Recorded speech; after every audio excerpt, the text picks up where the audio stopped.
pour me présenter, donc je suis Candice Vaujac et je dirige la société Reliance qui est basée à Strasbourg. Sauf que moi, je dirige en fait l'entreprise depuis Combi Volkswagen, voilà, dont vous pouvez voir l'aménagement intérieur fait avec mes petites mains et avec un ami et puis à travers le monde. Là, je suis en Crète actuellement, à Lacanais précisément, et donc j'ai une vue magnifique sur la mer et sur les montagnes. Ma vie au quotidien est ponctuée en fait de pas mal de petites choses qui sortent un petit peu de l'ordinaire, c'est sûr. La première chose, c'est que tous les jours, je me pose la question de savoir où est-ce que je vais dormir. Bien que je reste souvent au même endroit quand même assez longtemps, enfin je peux rester plusieurs semaines au même endroit quand le spot est vraiment sympa. J'utilise une application en fait qui me permet de voir les spots qui sont disponibles. En général, moi je choisis des spots plutôt en pleine nature, voilà, qui sont bien notés, où il y a plusieurs commentaires et voilà, et surtout qui ne dérangent pas les locaux. Ça pour moi c'est aussi super important. Donc je me pose la question déjà de où je vais dormir. Après je me demande si j'ai assez d'eau potable. En fait là j'ai une citerne qu'on ne voit pas qui est cachée, mais une citerne de 60 litres. Donc j'ai 60 litres d'eau d'autonomie, ce qui n'est pas non plus énorme, mais ce qui est tout à fait convenable pour 5 jours, pour me doucher, faire la vaisselle, boire, cuisiner, etc. Donc c'est assez pratique. Donc je me pose cette question-là avec plusieurs trucs et astuces, parce que c'est pas toujours évident d'aller remplir une citerne d'eau, surtout à l'étranger. Mais voilà, et puis surtout la vraie question que je me pose, c'est est-ce que j'ai assez de 4G? Parce que ça, c'est vraiment mon outil de travail, en fait, l'ordinateur et le téléphone. Donc, il faut que je puisse avoir un très bon réseau. Donc, je me pose en général là où j'ai un très bon réseau, ce qui ne pose pas trop de problèmes parce que, en fait, moi, c'est rigolo d'ailleurs, mais j'ai beaucoup plus de réseau, en fait, 4G à l'étranger qu'en France. Donc, je ne sais pas pourquoi. C'est un signe, à mon avis, pour faire ça. Donc, voilà à quoi ressemble ma vie. Donc, les jours où je suis en mouvement, je suis plutôt indisponible et là mon équipe est prévenue, même si nous on a un groupe WhatsApp, donc en fait je peux répondre quand même à des notifications sur Trello, notre logiciel de gestion de projet en mode collaboratif, ou sur WhatsApp ou par téléphone bien sûr. Donc ça c'est les jours où je bouge, mais les jours où je ne bouge pas, je fais une journée de travail en fait un peu classique, c'est-à-dire je commence à 9h et je termine en général à 18h, voilà, avec une pause déjeuner. Sauf que moi ma pause déjeuner, je sors le réchaud et la chaise et la table, et puis voilà, et je me trouve un coin sympa et ça se fait comme ça. Voilà un peu mes journées de travail. Et puis, comme tout le monde, je fais des visios, des réunions, des rendez-vous commerciaux, je fais des propositions commerciales, je signe des contrats, je signe des devis, je regarde les congés de mes collaborateurs, je fais les fiches de paye, enfin, un peu tout ce que font les dirigeants classiquement, bien sûr. Sauf que je fais tout depuis le van. Aujourd'hui même, on peut vraiment signer tous les documents à distance, etc. Donc, à part quelques petites choses, par exemple comme la CFE qu'il faut obligatoirement payer par chèque, voilà, en décembre, et d'autres choses comme ça. Mais ça, en général, je m'organise souvent quand même en fin d'année. Je retourne à Strasbourg pour les choses administratives et importantes, et encore que je peux le déléguer.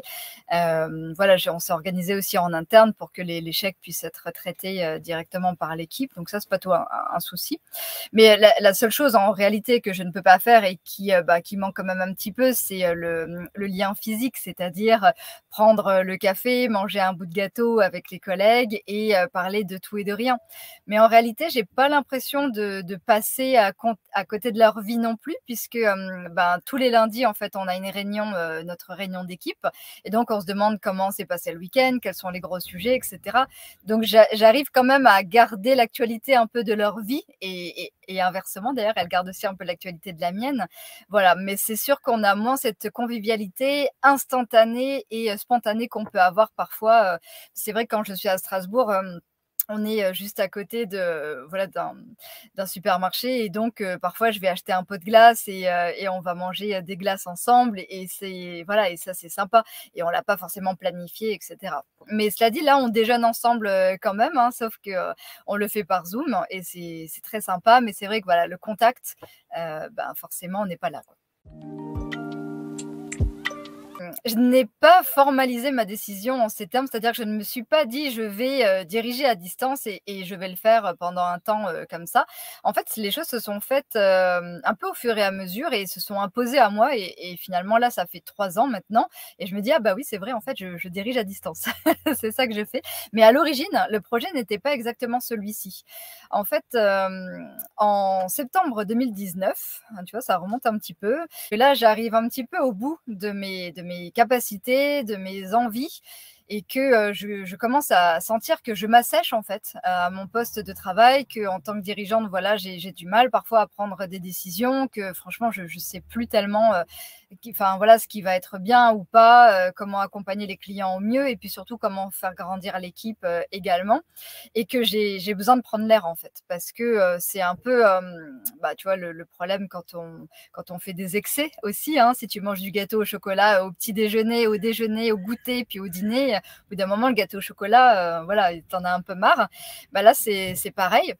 Sauf que je pense qu'on est nombreux à ressentir ça, enfin, en tant que dirigeant de TPE, sans doute aussi de PME ou de grands groupes ou n'importe qui. À partir du moment où c'est vrai que tu pousses un peu dans les limites et dans l'excès à travailler, bah, à outrance, à essayer de maintenir aussi coûte que coûte une entreprise, au bout d'un moment, voilà, c'est complexe. Sauf que de mon point de vue, le bien-être du dirigeant, on n'en tient pas, si compte que ça et ça pour moi c'est un vrai problème. Mais pour moi j'avais vraiment essayé, enfin j'ai, essayé et je pense qu'on a pas trop mal réussi à mettre en place un principe de réciprocité dans l'entreprise, c'est-à-dire que je suis aussi importante que les autres, pas plus, pas moins. Ça c'est important parce que je connais beaucoup de dirigeants qui se mettent, un peu en dessous en fait de leurs équipes et qui se sacrifient presque en fait pour, faire tourner l'entreprise et pour que tout le monde soit bien et d'autres au contraire qui profitent un petit peu trop. Moi j'ai vraiment, voulu en fait ce principe de réciprocité. Donc moi on me demande aussi tous les jours, comment je vais, comment ça se passe pour moi, comment je me sens dans mon poste, et voilà mes salariés me le demandent et d'ailleurs j'ai aussi mon entretien annuel d'évaluation, tous les ans. Donc ça c'est aussi important.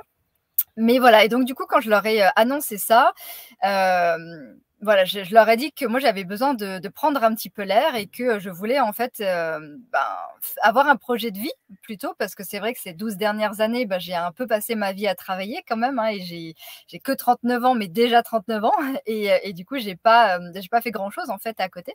Donc j'avais envie voilà, de faire aussi un projet de vie et de partir quelques mois, à l'étranger, notamment en fait en woofing, donc aller travailler dans une ferme d'agriculture biologique et je leur ai dit: «Bah, voilà, moi en janvier 2020 je pars, et donc quoi qu'il se passe, dans tous les cas je pars.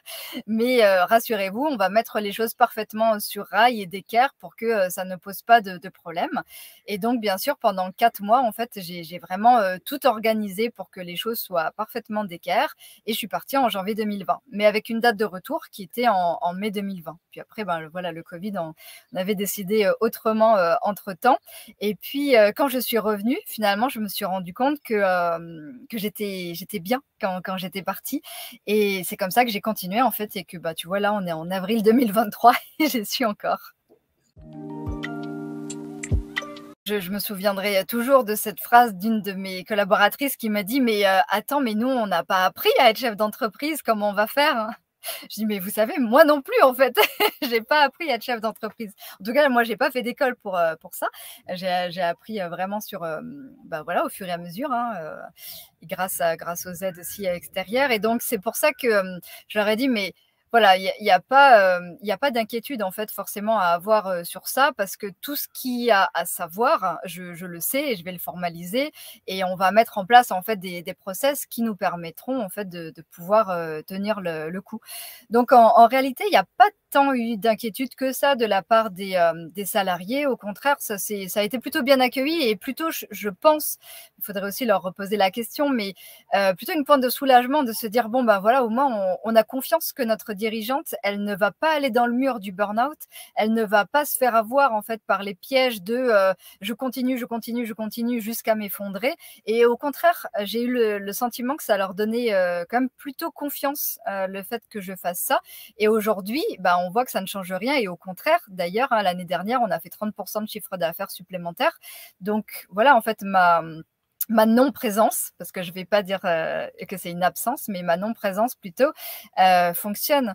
En réalité, la plus grosse crainte, elle est venue de nos clients plutôt, parce que nos clients étaient encore, enfin ils sont toujours attachés à moi et à ma présence forcément en tant que fondatrice. Et en fait, ils ont un petit peu, ils ont peut-être un peu interprété le fait que comme je partais à l'étranger, j'allais tout lâcher. Or, j'allais pas forcément complètement tout lâcher et je pense qu'ils s'en sont bien rendus compte. Mais voilà, et du coup, on a accompagné beaucoup aussi en termes de communication avec des infographies qui expliquaient ce qui allait changer, ce qui n'allait pas changer. On a fait aussi pas mal de vidéos. Enfin voilà, j'ai appelé tous les clients et finalement le Covid en fait est venu grandement nous aider. Parce que quand il y a eu cette crise, moi ça faisait déjà 2 mois que j'étais partie et donc j'ai rappelé tous les clients pour leur dire: «Qu'est-ce qui se passe chez vous? Comment on peut faire pour vous aider? Dites-nous, on reste dispo» et cetera. Et en fait, là, ils ont compris aussi la philosophie dans laquelle j'étais partie, pourquoi j'avais fait ça et pourquoi c'était si important finalement que je prenne soin de moi pour, pouvoir, prendre soin de l'équipe, prendre soin des clients. Parce que, nous, notre cœur de métier, en fait, je ne l'ai pas dit en présentation, mais notre cœur de métier, c'est, d'épanouir les organisations. Donc de faire en sorte que les collectifs de travail travaillent efficacement ensemble, donc avec des process qui soient clairs, efficaces, constructifs, et dans un climat de travail, en fait, une ambiance de travail qui soit la plus correcte possible. Donc, en gros, travailler efficacement ensemble, mais sans s'entretuer. Et pour ça, moi, ça me paraîtrait hyper malvenu que nous-mêmes, on n'ait pas une qualité de vie au travail, alors que c'est quand même notre cœur de sujet, quand même, si on fait aussi d'autres choses. On est notamment sur la responsabilité sociétale des entreprises et je ne trouverais pas ça très RSE qu'il y ait un des membres de l'équipe, le dirigeant notamment, qui soit pas à l'aise en fait dans son poste de travail, quoi. Qu'en réalité, les gens ne nous posent pas vraiment la question. S'ils ne me suivent pas sur LinkedIn, ils ne le savent pas forcément, on ne le dit pas parce que, on a des clients, dans la France entière. Donc quand on fait des réunions, on ne va pas faire, forcément, on ne va pas prendre le train pour aller à Nice, ou à Pau, pour une réunion d'1 heure, quoi. Donc on fait forcément tout en visio. Du coup, ça change rien, en fait, que je sois là ou pas, ça ne fait pas trop de différence pour eux, en fait. Ça, en fait, moi, j'ai fini par me dire que tout ça, c'était notre cuisine interne. Si les gens veulent savoir, ils peuvent savoir. Ils ont accès à nos réseaux et j'en parle sur les réseaux et voilà, où ils peuvent aussi me poser la question.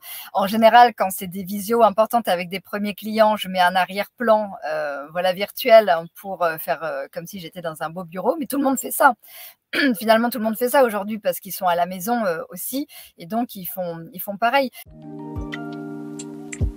Mais je crois que moi, en réalité, c'est moi qui ai beaucoup changé sur tout ça et là, pour rentrer dans un partage peut-être un peu plus intime, mais je crois que je me mettais beaucoup de barrières et beaucoup de carcans, en fait, en séparant vraiment la vie professionnelle de la vie privée, en me disant qu'il fallait, parce que, je suis dirigeante, il fallait que je sois actrice studio, tu vois? Toujours en forme, toujours, bien coiffée, bien maquillée, bien habillée, souriante, toujours de bonne humeur, pour travailler en fait, hein. Et alors je suis pas de mauvaise humeur, pour autant tous les jours, mais ce que je veux dire, c'est que, j'ai aussi, je pense, démystifié ça et d'expliquer à un client: écoutez, en fait, aujourd'hui, non, c'est pas possible qu'on puisse, s'entendre parce que, moi, je sais derrière qu'il faut que j'aille chercher de l'eau potable et parfois ça me prend pas, 1/4 d'heure, quoi. Parfois, ça me prend plusieurs heures pour trouver et en fait, il y a une vraie sensibilisation et une vraie éducation aussi et un vrai partenariat sur ça.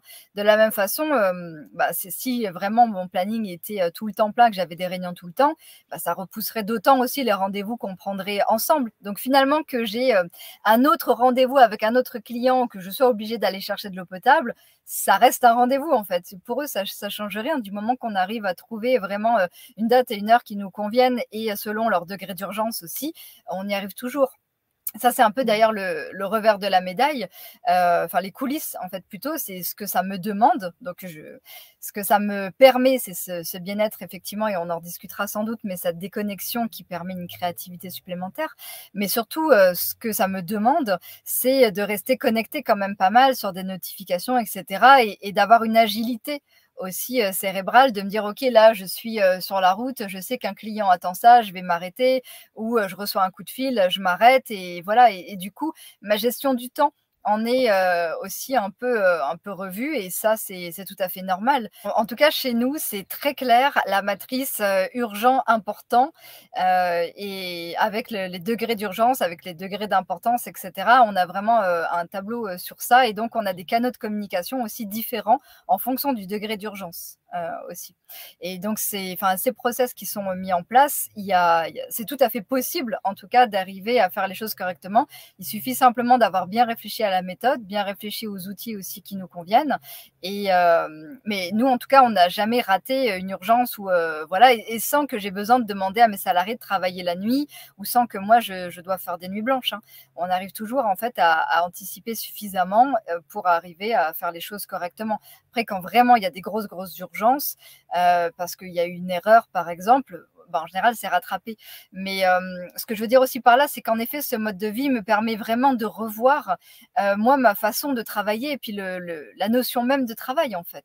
De se dire, en tout cas, nous, on travaille pas à l'hôpital, on sauve pas des vies et tout ce qu'on fait, en fait, c'est important. Ce qui a changé, je pense, c'est que on se connaît de mieux en mieux. Et moi, je pense que je me suis beaucoup plus ouverte aussi à l'équipe, au partage, à expliquer aussi les moments qui vont moins bien, les moments de doute, voilà, quand je réfléchis à la stratégie de l'entreprise, comment on va faire pour rester toujours compétitif, comment est-ce qu'on va faire pour rester sur le marché, etc. C'est vrai que ça fait 12 ans maintenant qu'on est là, ça fonctionne plutôt bien, mais il y a quand même des jours où je relativise, mais vite fait, tu vois, quand je regarde parfois le compte bancaire et que je vois la trésorerie qui font comme neige au soleil parce que certains clients mettent du temps à payer et plus de temps d'ailleurs aujourd'hui, je trouve qu'il y a quelques mois encore. Ça, c'est un autre sujet. Là, voilà, j'ai beau vivre en van et me dire, OK, c'est pas ça la vraie vie, mais en fait, tu vois, la peur de manquer, notamment sur le volet financier, est quelque chose qui m'anime encore, je pense, comme beaucoup de chefs d'entreprise, hein, j'imagine bien. Mais c'est un vrai sujet qui peut, moi, parfois me faire aussi un peu paniquer et dans ces cas-là, ça va être le côté négatif, ça peut arriver que en fait comme j'ai besoin aussi peut-être de faire encore plus d'actions, plus de résultats et pour mettre la machine en branle pour qu'on puisse vraiment voilà, faire du commercial, avoir d'autres clients, etc. Parfois, je peux peut-être mettre un peu de stress dans ma façon de parler aussi et que l'équipe qui se sent très concernée vit aussi comme un petit stress de se dire ah là là, Candice est un peu en panique sur le niveau de trésorerie. Vite, il faut qu'on s'active quoi. Mais ça, en général, on en discute et ça dure pas plus de 2 jours quoi. Parce que tout le monde est très concerné, donc je reviens sur le volet positif, c'est que ce qui a vraiment changé, je dirais que c'est 3 choses. C'est je pense que le niveau de confiance s'est grandement renforcé entre nous parce qu'on a vécu vraiment plusieurs choses, aussi bien dans nos vies personnelles et professionnelles. Voilà, c'est up and down que connaissent toutes les entreprises depuis ces dernières années avec les multiples crises qu'on peut avoir. Donc on se connaît mieux, on sait mieux comment on réagit aussi en période de crise et on se fait vraiment confiance parce qu'on sait que quoi qu'il arrive, il y a ce que nous on appelle ce terreau d'amour en fait entre nous qui est le socle de notre temple de valeurs. Et que quoi qu'il arrive, en fait, il y a un réel intérêt, un réel engagement de l'équipe pour l'entreprise. Et c'est la raison pour laquelle, d'ailleurs, l'année dernière, j'ai ouvert le capital aux salariés. Il y a 2 salariés qui sont rentrés au capital et qui sont donc aujourd'hui associées et elles étaient déjà très investies, enfin toutes sont très investies, mais pour vraiment aussi être concernées par les problèmes que je peux ressentir, c'est-à-dire le niveau de trésorerie, la façon de faire du commercial, enfin la relation client, etc. quoi, ou les URSSAF ou autre chose de ce type. Tout le monde a accès au compte bancaire, par exemple chez nous également, avec une carte de crédit. Et voilà, donc cette transparence aussi de l'information, ça a été vraiment intéressant. La deuxième chose, donc c'était ça, ce niveau d'engagement. Et la troisième chose, c'est la prise d'initiative qui accompagne ça, c'est-à-dire d'avoir des nouvelles idées pour aussi développer l'entreprise, pour générer encore un petit peu plus de notoriété, de visibilité, pour pérenniser l'entreprise tout simplement, et aussi pour améliorer encore la qualité vraiment du travail qui est rendu. Je crois que d'être finalement pas sur leur dos toute la journée, d'être un petit peu plus loin. Ça, enfin moi j'ai une équipe, j'ai la chance d'avoir une équipe qui est très autonome et qui adore apprendre aussi. Donc on est sans cesse en train d'améliorer la qualité du rendu, de ce qu'on rend aussi à nos clients. Et en fait, elles savent qu'elles ont la latitude pour le faire. Et d'autant plus parce que je suis pas sur leur dos toute la journée à leur dire alors t'as fait quoi, alors t'en es où. Voilà, on ne tient pas un tableau Excel des heures de la journée. Et ça, je pense que pour elles, c'est vraiment aussi enrichissant de pouvoir modeler leur poste comme elles le souhaitent. Voilà. Mais le seul point noir, enfin donc les coulisses de ça, c'est qu'effectivement parfois quand on a des gros projets qu'on lance, eh bien c'est moi qui peut parfois être un petit peu stressée et du coup peut-être leur transmettre un peu mon stress. Mais voilà, elles me connaissent suffisamment pour me dire bon là Candice, je pense que ça va commencer à suffire, t'inquiète et ça va bien se passer quoi. Donc voilà, en fait, ce que je voulais dire sur ça, c'est que le seul petit point de vigilance, en fait, en réalité, il est chez moi. Il n'est pas tellement dans l'équipe et il n'est pas tellement dans l'entreprise parce que le reste roule et le reste fonctionne. Et je pense, de ce que j'ai pu aussi constater chez beaucoup de nos clients ou d'autres collègues dirigeants, c'est que souvent, c'est quand même chez le dirigeant que ça se passe, quoi. Pas tellement dans l'entreprise et pas tellement dans l'équipe. Bon, c'est pas une vérité absolue, mais voilà. Pour expliquer en fait un peu notre mode de fonctionnement, on a appelé ça la reliancratie. Parce que tu vois, c'est pas l'holacratie, c'est pas la sociocratie, c'est pas l'entreprise libérée, c'est la reliancratie. Et ça, je pense que c'est vraiment aussi important de voir qu'on on a choisi de construire un équilibre qui nous convienne en fait à toutes, parce qu'aujourd'hui on n'est que des femmes dans l'entreprise, et on a choisi vraiment chacun de ces segments. Et donc ça, c'est déjà une première chose. Et la deuxième chose, c'est que pour moi, ce qui est le plus important, c'est de donner les meilleurs moyens aux salariés de travailler, de fonctionner. Et donc, pour ça, comme on est consultant donc de métier, ça impose aussi quelques déplacements parfois. Enfin, voilà, ça impose aussi un peu une agilité ou acheter une licence Zoom ou X ou Y chose, un petit matériel ou n'importe quoi pour des animations. Et ça, moi, ça m'embêtait en fait qu'on vienne me demander à chaque fois, Candice, est-ce que je peux acheter une perche à selfie à 5 euros voilà, pour faire mon live ou pour faire telle vidéo pour un client ou voilà. Et donc, je dis, mais oui, vas-y. Et donc, on a posé des limites. Bien sûr, on a aussi un tableau avec à chaque fois les seuils sur lesquels les décisions peuvent être prises pour acheter. Mais en effet, non, tout le monde peut avoir accès voilà, au niveau trésorerie, à la banque. Les cartes de crédit aussi sont disponibles. Donc ça, il n'y a pas de souci sur ça. Donc, je dirais non. En fait, il n'y a pas vraiment de sujet. D'ailleurs, tu vois, là, on envisage de revoir le système de primes lorsque voilà, des salariés signent des clients que je n'ai pas rachetés. Il y a des primes en fait d'intérêt. Et donc, sur ça, on va revoir un peu le système et donc on va en parler ensemble là et tout ensemble. Donc, a priori, on choisit pas mal de choses sur le fonctionnement. Maintenant, là où je mettrais peut-être une nuance et une mesure, c'est que on ne fait pas non plus du collaboratif à 100% parce que je considère, mais là ce que je dis n'engage que moi, mais je considère en fait que ce n'est pas possible ni souhaitable de faire du management participatif et collaboratif à 100% tout le temps sur tous les sujets. Parce que sinon ça perd aussi les salariés et à un moment elles ne savent plus où donner de la tête en fait.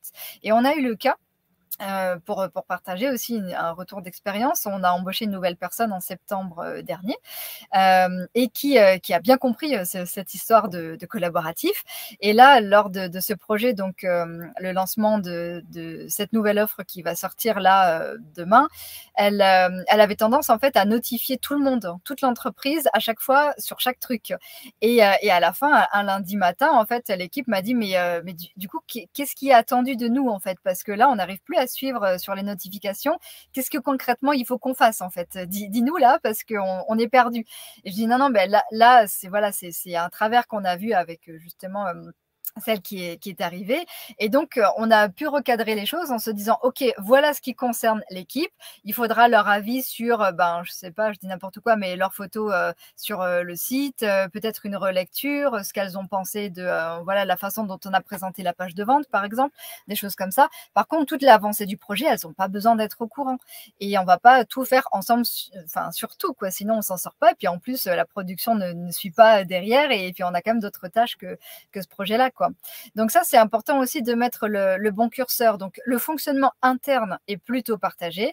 Par contre, la gestion de projet dépend vraiment des personnes en fait qui vont mener ce projet. Et puis ensuite, à titre consultatif, on va être consulté soit à la fin du projet, soit à mi-parcours, soit quand c'est pertinent.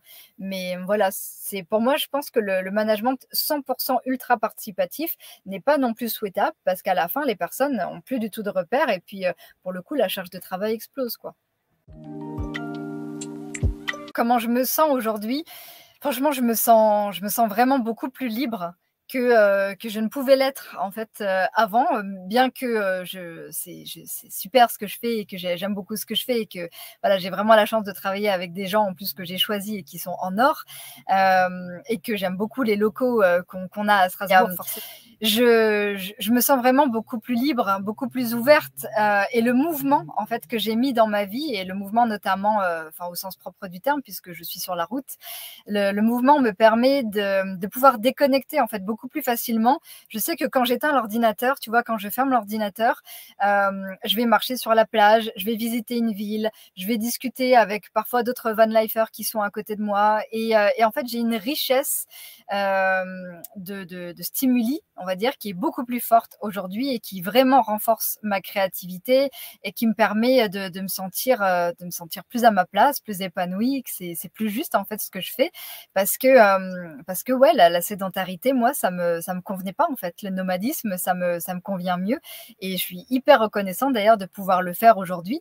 Mais je pense que tout le monde, enfin, ça ne conviendrait pas à tout le monde, mais là où j'engage aussi les dirigeants, parce qu'aujourd'hui, j'accompagne aussi les dirigeants à pouvoir cheminer vers leur vraie liberté, hein, et c'est la liberté, c'est pas seulement voilà, de prendre un van et de partir, mais c'est aussi de s'affranchir de toutes les croyances limitantes qu'on peut avoir, de toutes les choses où on se dit ah non mais ça c'est pas possible, attends t'imagines pas, non mais si, j'imagine bien, mais en réalité je pense que tout est possible, mais il suffit simplement de voir comment est-ce qu'on met les choses. Donc on arrive à monter des projets qui ont l'air assez fous comme ça, mais qui finalement sont tout à fait possibles pour le bien-être du dirigeant aussi, et surtout d'ailleurs. Donc voilà, moi c'est ce mode de vie-là que j'ai choisi, mais je pense qu'en fait il peut y avoir plein d'autres façons de s'épanouir, mais il suffit simplement de voir lequel.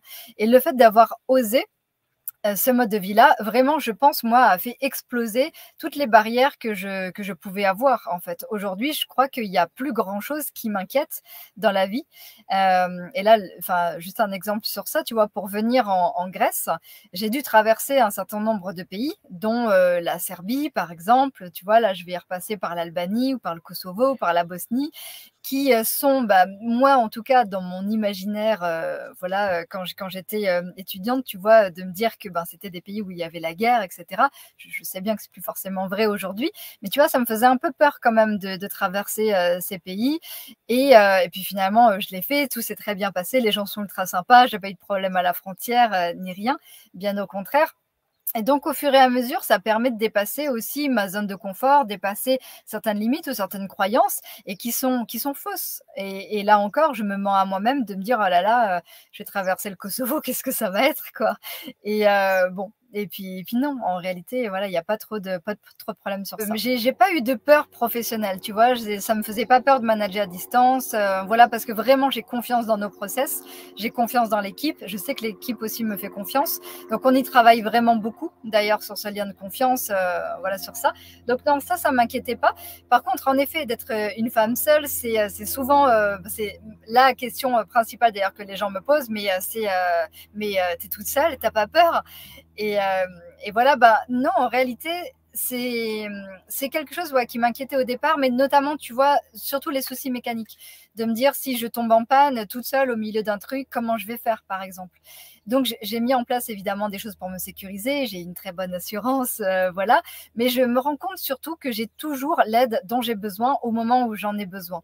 Tu vois, par exemple, en Grèce, c'est assez compliqué de trouver des stations qui ont des appareils pour mettre de l'air dans les pneus, tu vois.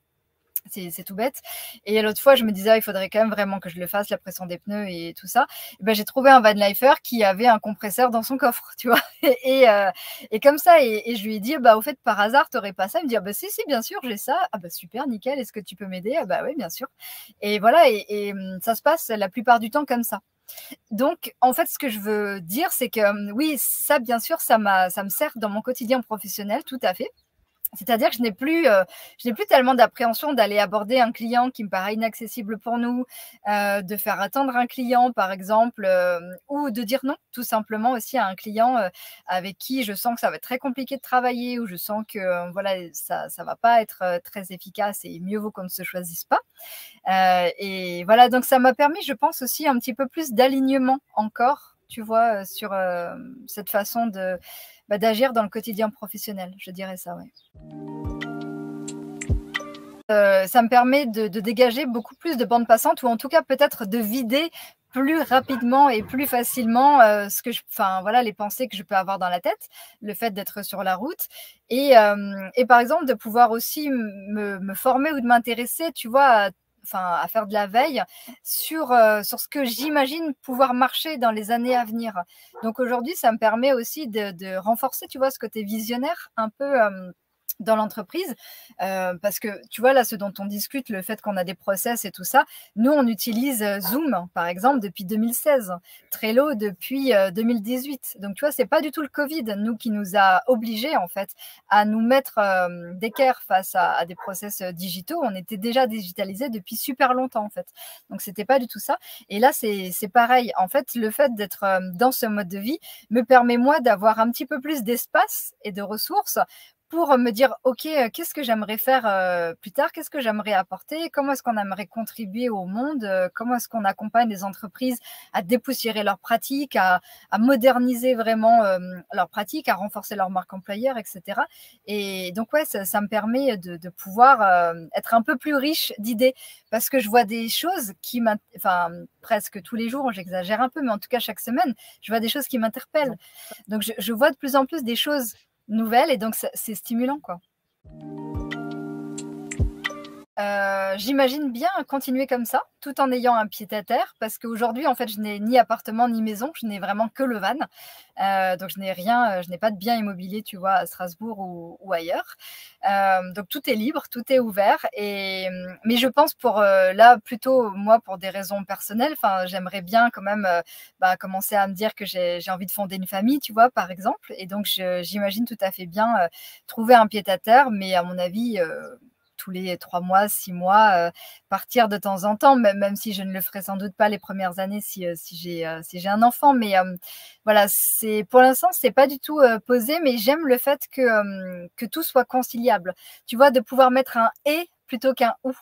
Et donc d'avoir un pied-à-terre et un van, et de pouvoir partir très régulièrement en fait. Donc ça, ouais, c'est ce que j'imagine dans les années à venir. Mais en tout cas, pour 2023, pour l'instant, j'imagine bien encore continuer mes aventures, ouais. Votre bien-être à vous en tant que dirigeant est aussi important, si ce n'est plus, que celui de vos équipes. Et ça, c'est une vraie réalité, parce que l'entreprise ne tient pas si le dirigeant, en fait, n'est pas vraiment en pleine capacité de son plein potentiel, en fait, et de ses moyens, et avec une joie de vivre, et avec un cœur à l'ouvrage, etc. Et ça, c'est vraiment la première chose. Personne ne nous demande de subir ou de se forcer à faire quoi que ce soit. Par contre, bien évidemment, il faut avoir conscience aussi des conséquences que ça peut demander. Par exemple, moi, quand je suis partie en janvier 2020, je suis partie en me disant il y a une probabilité pour que je perde tout et que l'entreprise coule, en fait, parce que je suis partie, parce que plus aucun client ne voudra nous suivre, parce que l'équipe va faire n'importe quoi, etc. C'est une probabilité, je peux tout perdre. et je peux aussi gagner quelque chose. Bon, et puis donc ça, c'est la première chose. La deuxième chose, c'est on peut tout créer, n'importe quel équilibre peut être construit et créé à partir du moment où on réfléchit en se projetant sur les résultats qu'on souhaite, en fait. Et moi, je vous inviterai surtout à vous projeter sur quelle est la vie idéale ou qu'est-ce que vous voulez atteindre comme idéal de vie et de bien-être. Et ensuite, on construit la vie qui va avec simplement en optimisant l'entreprise, en mettant en place des choses, que ce soit des process, un lien de confiance avec l'équipe, enfin, tout ce qui est possible de faire aujourd'hui. Mais tout peut être créé, en fait. Et voilà, moi, j'ai tout à fait la prétention de croire qu'on peut tout avoir. Mais encore une fois, il faut aussi voir ce que ça nous demande. Je reste disponible si il y a des questions plus précises, voilà, sur LinkedIn par exemple ou autre, je réponds à tous les messages privés. Donc c'est avec joie pour continuer à partager sur tout ça. Merci beaucoup.